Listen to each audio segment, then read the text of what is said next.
Rangers battle through flames to save a driver from an overturned dump truck. Yeah, this is a wreck that we told you about yesterday afternoon on Andrew Johnson Highway in Strawberry Plains. A viewer sending us this video. Take a look. Flames and heavy smoke seen billowing from the vehicle. Well, we now know the driver, 57-year-old Willard Phillips, was inside that fiery wreckage just moments before. Now, Phillips was taken to the hospital after those two bystanders rushed in to help. WATE 6 on Your Side reporter Kirsty Crawford talking with one of those who ran toward the flames and helped get the driver to safety. She joins us now live here in the studio. Kirsty. Robert Glazier wasn't even a bystander in the sense that he was right next to this crash. He was at his auto shop down the road, and when he saw the smoke, he knew someone needed his help.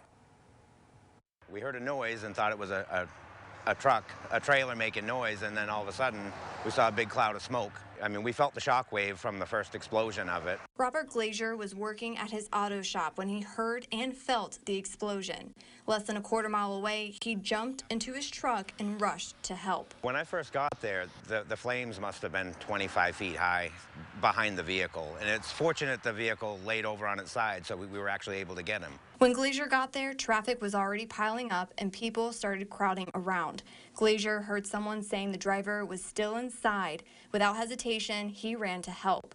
One other person doing the same. Together, they worked with flames surrounding them. The fire was starting to creep around. The tires were blowing as we were pulling him out. I mean, one after another after another. It was pretty hectic. Once they pulled the driver to safety, troopers arrived at the scene and Glazier knew his job was done. He says the chaotic scene was stuck in his head, but not about how dangerous the rescue was. All he can think about is the other man also stepping in to help and hoping the driver will be okay. There's risk with everything, you know, and maybe I acted carelessly and just rushed in and did it, but it just, I would recommend if you can save somebody, save somebody. Glazier wanted to send his thanks to the other man for helping pull the driver out. He specifically says, "Thank you for being a good human." Bo?